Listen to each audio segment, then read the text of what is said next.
Hello gamers. So yesterday Vesna's kit dropped and I thought I would make a video going over it, giving my thoughts about it, and also giving a simplified explanation for it if you want to actually understand what she does. So let's just start with a quick overview. She's an Anemo on-field DPS. She is a sword user.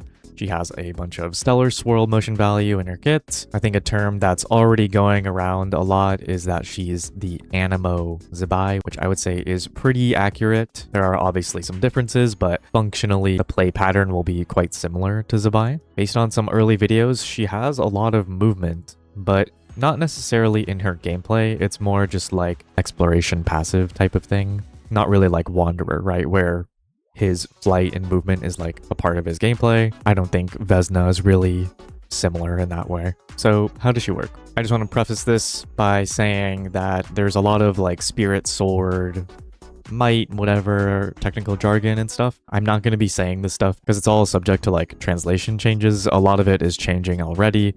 This was just what was on like the very first leak. This is what it said, but I'm just going to use a little bit more simplified terms to explain it. When you press your skill, you enter a special stance, right? And in this stance, very similar to zibai, her attacks are converted into Anemo damage that can't be overridden. And she also gains two, I'm going to call them just like skill charges. In this stance, she also summons something called a spirit feather. These feathers just like attack enemies, and every time a feather is summoned, she gains more skill charges. So how is this actually similar to zibai? It's going to kind of feel like Diluc at the start, and then it's going to turn into zibai afterwards, which sounds weird, but what's going to work is you're going to press your skill, you'll enter this specific stance. The first two times you use your skill, you're going to be doing different moves that do less damage than where the real damage is at, which is the third move, which is called like Spirit Sword Plunge or something like that. And once you finally get to Spirit Sword Plunge, once you do 3 Spirit Sword Plunges, your skill state automatically ends, which is very similar to zibai, right? For zibai, after you do a certain amount of skills, her skill state ends immediately. Her burst also does some stellar-swirl damage and gives her an extra skill charge. But now let's talk about her passives. So she gets stacks of poise. I've seen it also be called unruffled in some of the newer translations, where basically anything she does in her skill stance, so either doing the special skill, normal attack, whatever, she gains one of these stacks, up to a maximum of 6 stacks. And each stack, I think, is independently counted and lasts for 20 seconds. Each stack you have increases the original damage of her skills. I think each, as of right now, it's 10%, but this can probably change in the future. So up to a maximum of 160% of the original damage. So naturally, because of this passive and because of how her skill functions, her damage is a little bit more backloaded. You're going to spend the first part of your skill stacking up this poise thing, using your special skills that don't really do that much damage, until you finally get up to the Spirit Sword Plunge, where her real damage is at. And hopefully by that point, you already have like your max stacks of poise or unruffled, and you're doing much more damage with your last 3 skills, and then your skill state will end. Another one of her passives is kind of similar to, you know, something like Linny, where when you have specific characters in your party, it increases like different stats. So in Vesna's case, it's Anemo or Cryo characters in the party that increase her attack. Right now, the number's at 6%. There's basically no reason you shouldn't have an Anemo or Cryo character in your party, at least 3. But this is always going to be like 18% at the minimum. And characters of any other element increase her EM instead. And I'll be referring to this passive as Finesse. I've also seen it in the newer translations. It's called Effortless. But this will be important to recall something in the constellations, so that's why I'm putting the name here. But yeah, essentially, if there's Anemo or Cryo characters in the party, each one increases her attack by 6%, and any other increases her EM by like 25, I think. She also has just the usual Stellar Swirl conversion passive, you know, the thing that says when you have X amount of points of attack, you gain Stellar Swirl damage bonus, and also when you trigger Cryo Swirl, it's turned into Stellar Swirl. You know, it's the one that all the new Stellar characters and Luna characters have. But I guess it is important to mention though that it's attack. It's specifically every 100 points of attack increases the stellar swirl damage. And then there's her movement passive, where she can hold sprint and hold jump outside of combat to enter the cruising or coursing state. and she just gets to fly around in this state.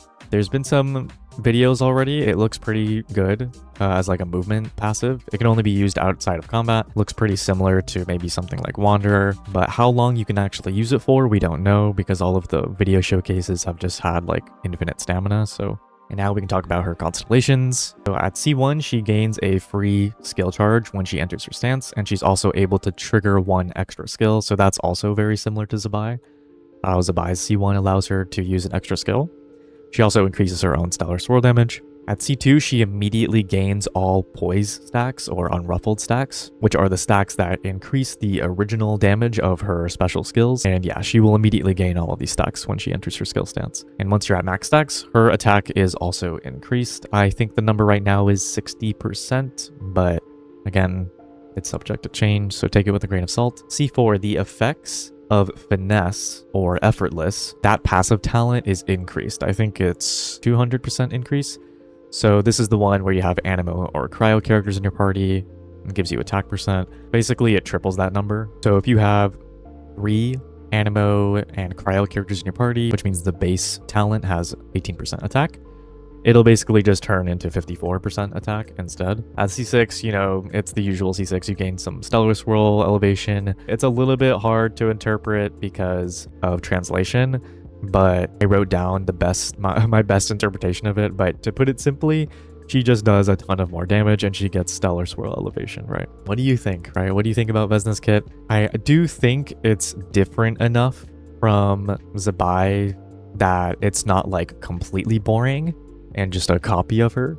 There are some differences, and there will be specific ways to play Vesna that will differ from Zibai, but their play pattern will be relatively similar, where you're kind of spamming normal attacks and you're also spamming skills whenever you get them, right?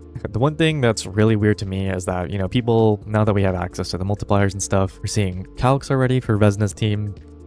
Vesna doesn't seem to stand out incredibly far as of right now from, you know, specifically from any of the other carries. It's a little bit too early to, you know, place her anywhere. You know, oh, she's the 3rd best DPS. It's like, you know, we're at literally the start of the beta, so it'll change for sure. But I think that could be a good thing, that she isn't absurdly strong like over the rest of the carries if they happen to keep it this way. I would very much like to see Genshin try to sell a character purely off of the fact that, you know, they have great animations, maybe she's great in the story, people like her personality, maybe she has a very cute design, you know, try to get people to pull her based off of that rather than just power creeping every other unit in the game in order to sell, right? I would like to try to see Genshin go down that route, maybe slow down the power creep a little bit because of how accelerated it got in Nodcry, but maybe I'm being a little bit too optimistic.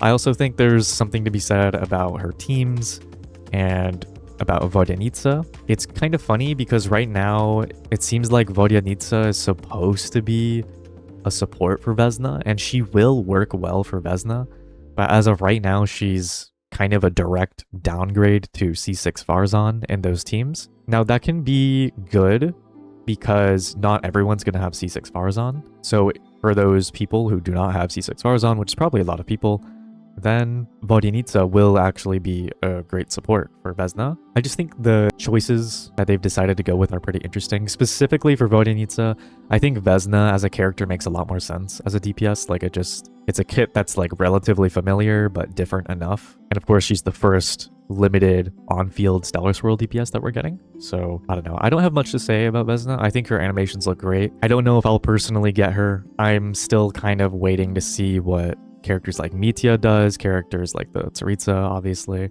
little bit hesitant about Vesna right now, but she does look cool, and she is pretty enticing to me. Is she enticing to you? Do you think you're going to pull Vesna? Are you going to pull Vodyanica for Vesna? Are you just going to use C6 Farazan? Are you looking to vertically invest? You know, just let me know in the comments. I love hearing what you guys have to say. But yeah, that is all I have to say for now. If you made it this far in the video, you are a real one, and I will see you around. Bye bye.